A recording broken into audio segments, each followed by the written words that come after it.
Assalamualaikum warahmatullahi wabarakatuh. Jadi pada kesempatan kali ini saya akan coba menjelaskan materi yang sudah kalian catat sebelumnya, yaitu tentang pengenalan database. Sebelumnya perkenalkan, nama saya Sahrizal Amirul Firdaus. Di sini saya mengajar mata pelajaran produktif RPL di kelas 11 dan 12.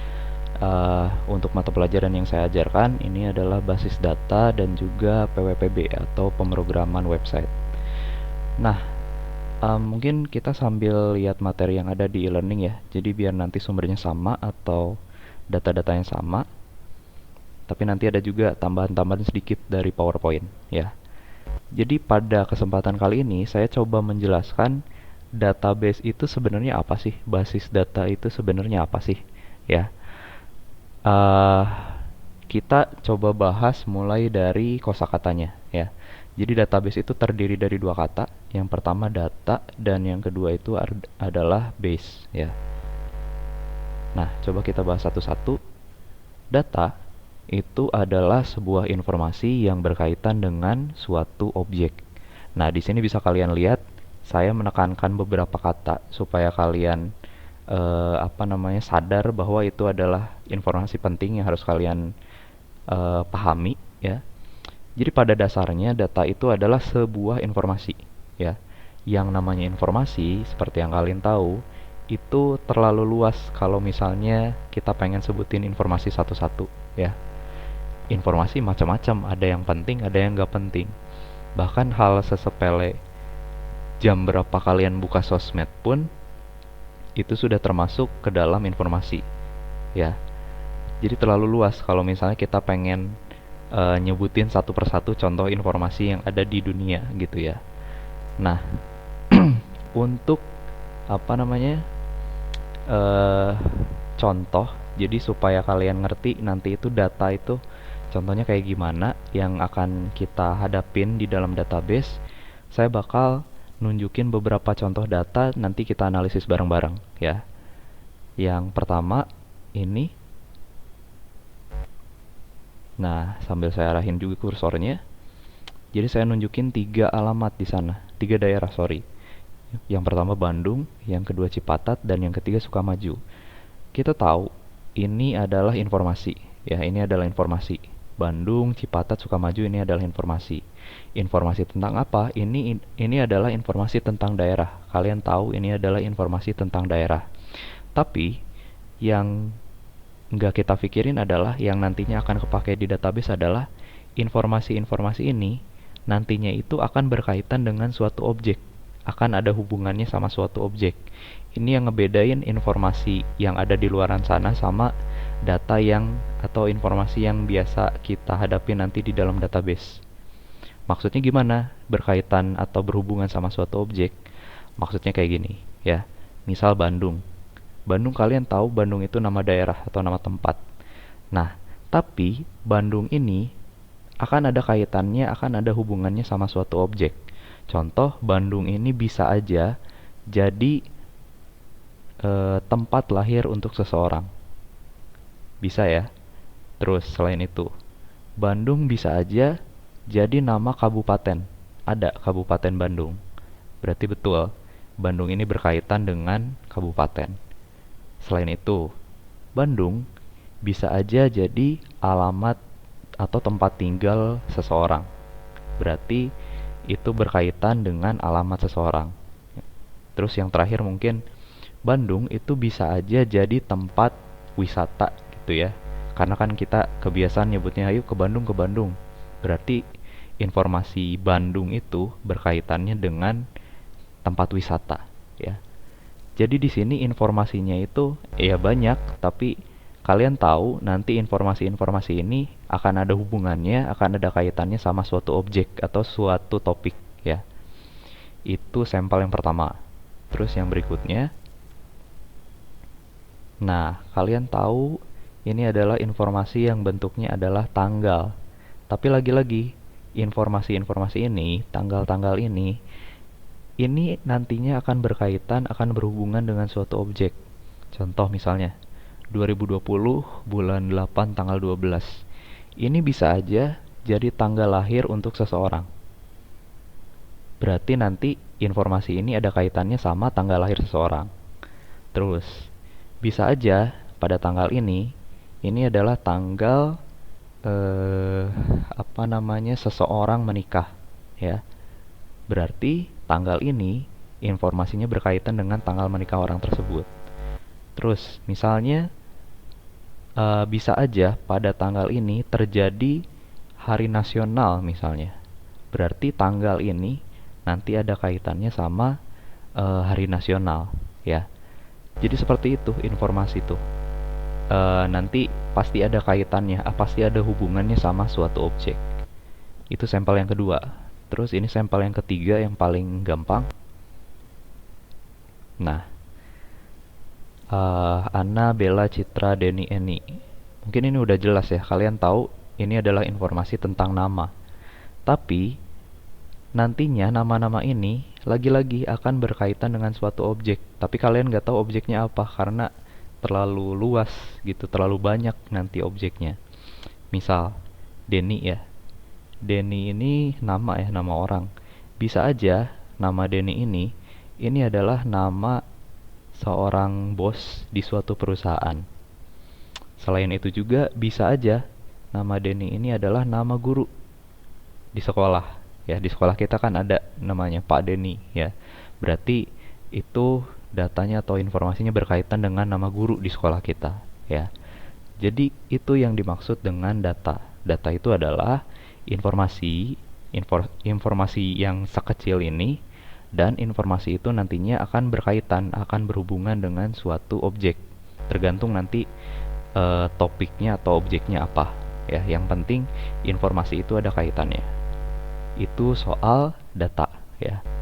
Berikutnya base itu bisa kita artiin sebagai kumpulan atau kelompok. Seperti yang kalian tahu, kalau misalnya saya sebutin kumpulan atau kelompok berarti jumlahnya akan banyak ya.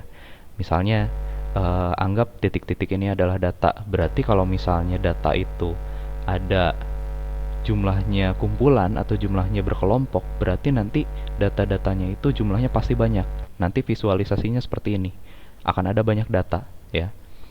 Nah, itu kalau misalnya kita bahas berdasarkan kata-katanya, data sama base. Nah, berarti kalau misalnya kita simpulin database itu apa?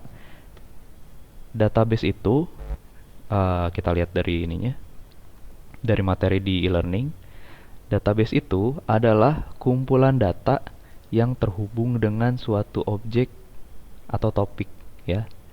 Jadi yang disebut database itu adalah sekumpulan data-data yang banyak, informasi yang banyak, yang nantinya informasi-informasi itu akan berkaitan dengan suatu objek atau suatu topik. Di sini misalnya saya nyiapin contoh. Coba kita lihat ya dari tabel yang pertama. Di sini ada 3 tabel. Tabel yang pertama yang kiri ini, kiri atas. Di sini ada NIS, nama, kelas, tanggal lahir sama alamat. Di sini ada NIS. Seperti yang kalian tahu, NIS itu adalah nomor induk siswa. Berarti bisa kita simpulin data yang ada di tabel ini adalah data yang berkaitan tentang siswa, ya. Terus yang bawah ada NIP, nama, umur, mapel mata pelajaran, alamat sama keterangan. Nah, di sini ada NIP sama mapel atau mata pelajaran. NIP itu nomor induk pegawai yang biasanya guru itu punya. Terus kalau mapel, mata pelajaran, mungkin mata pelajaran yang diajarkan. Berarti bisa kita simpulin bahwa tabel ini adalah untuk nyimpen data-data yang berkaitan dengan guru, ya. Terus yang ketiga, di sini ada ID mapel, nama sama jumlah guru yang mengajar. Di sini namanya bukan nama orang ya maksudnya. Bisa kalian lihat datanya itu bahasa Indonesia, matematika, PPKN, berarti di sini maksudnya adalah nama mata pelajaran gitu ya. Nah, berarti dari sini aja, dari namanya aja, berarti bisa kita simpulin bahwa tabel ini itu untuk nyimpan data-data yang ada kaitannya sama mata pelajaran ya. Oke, kita punya 3 tabel. Siswa, tabel guru, dan tabel mapel. Kalau 3 ini kita gabungin, berarti kita tahu database ini atau kumpulan data ini temanya atau topiknya adalah tentang sekolah ya. Berarti Ini adalah database tentang sekolah. Nah, contoh lain yang saya tunjukin di e-learning itu adalah database tentang perpustakaan. Jadi bisa kalian lihat tabel-tabelnya itu tentang buku, karena kan di dalam perpustakaan ada buku ya, itu yang jadi poin pentingnya, objek pentingnya. Terus ada data tentang petugas, namanya siapa, jabatannya apa, dan juga ada data tentang atau tabel tentang anggota yang nantinya itu tempat buat nyimpen data-data tentang anggota yang ada di perpustakaan tersebut. Jadi itu yang dimaksud dengan database ya, semoga ngasih gambaran lah sedikit-sedikitnya. Nah, berikutnya yang perlu dibahas itu adalah soal DBMS ya. Apa sih DBMS? Apa kaitannya sama database? Kenapa kita itu harus membutuhkan DBMS? Jadi, kita kutip aja dari sini. DBMS itu adalah aplikasi yang digunakan user supaya bisa mengelola database di komputer. Nah, kita kan misalnya ya, kita pengen bikin database nih, kita pengen nyimpen database nih di komputer kita. Nah, supaya kita bisa ngelakuin hal itu, supaya kita bisa mengelola database di dalam komputer kita butuh yang namanya DBMS. Nah, nanti DBMS itu perannya akan sebagai perantara. Jadi supaya kita bisa mengelola database, kita harus ngebuka dulu si DBMS itu.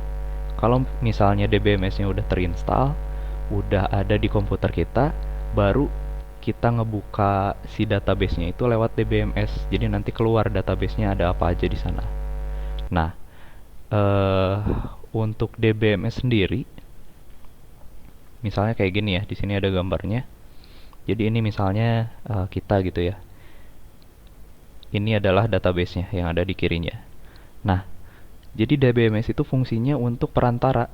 Jadi supaya ada perantaranya, ada penghubungnya supaya si komputer kita itu bisa digunakan untuk nyimpen database, untuk mengelola database, kita perlu yang namanya DBMS ya. Di sini misalnya ada data storage.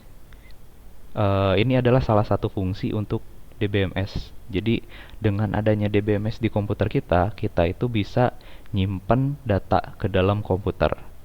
Terus data retrieval. Data retrieval itu maksudnya adalah pengambilan data. Jadi kalau misalnya komputer kita udah diinstal DBMS, baru kita bisa ngambil data-data yang ada di komputer gitu. Jadi DBMS itu fungsinya kayak gitu, sebagai perantara supaya si komputer kita itu bisa mengelola database ya. Nah, untuk DBMS sendiri, jadi DBMS ini sama aja kayak aplikasi ya. Ada banyak di luar sana DBMS yang bisa kalian pakai. Contohnya kalau di Microsoft ada SQL Server, terus ada Microsoft Access, terus kalau dari Java ada Oracle. Tapi untuk DBMS yang nantinya akan kita pelajari dan akan kita gunakan terus-menerus sampai lulus nanti, itu namanya adalah MySQL ya. Perhatiin cara penulisannya kayak gini, MySQL. Jadi nanti DBMS yang akan kita pakai, yang akan kita pelajari selama belajar basis data di sini, ini adalah DBMS yang namanya MySQL. Silahkan diingat-ingat ya. Jadi DBMS yang nanti kita pakai namanya adalah MySQL. Silahkan perhatiin baik-baik, silahkan diingat-ingat ya kata kuncinya. Barangkali ini nanti muncul di e-learning atau apa gitu ya. Jadi nanti DBMS-nya yang kita pakai adalah MySQL gitu. Nah, ini adalah logo dari si MySQL-nya sendiri. Terus, misalnya nih kita udah nginstal MySQL.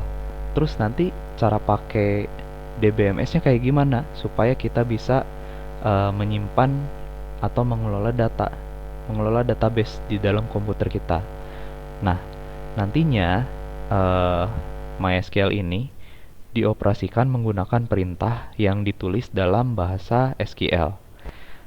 Mungkin saya tunjukin aja ya, biar ada gambarannya.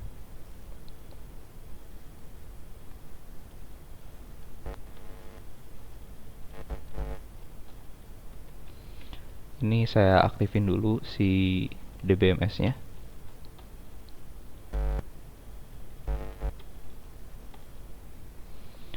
Em, DBMS-nya udah aktif. Terus, oh iya, ini untuk ngecek ya. Jadi si MySQL itu harus diinstal dulu di komputer kita. Di sini untuk ngeceknya, saya ketik kayak gini, MySQL strip version. Nah, nanti muncul. Di sini kelihatan saya udah install MySQL di komputer saya, versinya adalah versi 8. Berarti di komputer ini udah ada DBMS MySQL-nya. Dan kalau udah ada DBMS-nya, berarti udah siap untuk dipakai buat mengelola database di komputer kita, ya. Nah, eh ini udah aktif si DBMS-nya.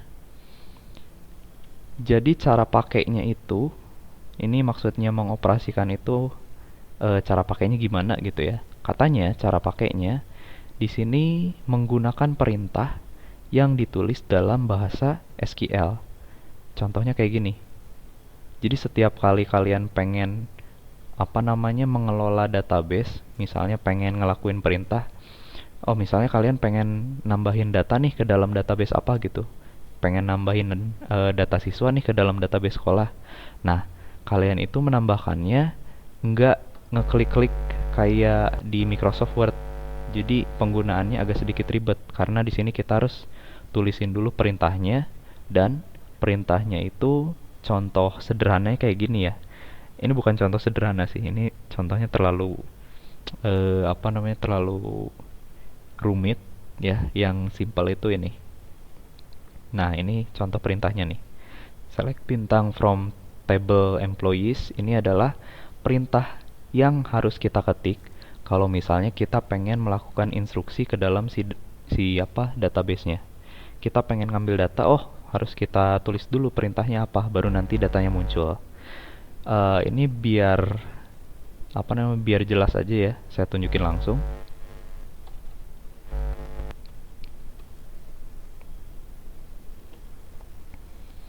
Di sini misal pakai database yang sekolah tadi. Nah, di sini setiap kali kalian pengen ngelakuin sesuatu, cara ngelakuinnya kalian nggak bisa tinggal klik terus muncul apa yang kalian lakuin, apa yang kalian minta gitu, tapi kalian harus ngetik dulu perintahnya apa. Misalnya saya pengen menampilkan data-data yang ada di tabel guru yang berkaitan dengan tabel guru, maka saya ketik kayak gini. Ini adalah perintahnya. Typo 3 kali. Nah, select bintang from guru. Nah, jadi ini adalah yang dimaksud tadi di slide yang sebelumnya. Ini namanya adalah perintah. Dan perintah ini ditulis dalam bahasa SQL. Jadi ini tuh adalah bahasa SQL. Bahasa SQL itu anggap aja tingkatannya sama kayak bahasa pemrograman, ya. Jadi setiap kali kita pengen ngelakuin sesuatu, ya kita harus tulis dulu nih perintahnya apa, sesuai si bahasa SQL-nya, cara nulisnya kayak gimana, ya. Kalau kita udah nulis perintahnya, sesuai strukturnya, sesuai perintahnya apa, baru nanti hasilnya muncul. Oh, ternyata data yang berkaitan sama guru itu ada sekian, misalnya ada segini. Nah, itu adalah contoh. Jadi caranya untuk mengoperasikan untuk pakai DBMS MySQL itu kayak gitu. Emang ribet karena itu adalah konsep yang abstrak untuk dipelajari gitu ya. Jadi mungkin segitu aja dulu untuk video pembahasannya. Kalau ada pertanyaan boleh ditanyakan di Japri aja. Terima kasih. Wassalamualaikum warahmatullahi wabarakatuh.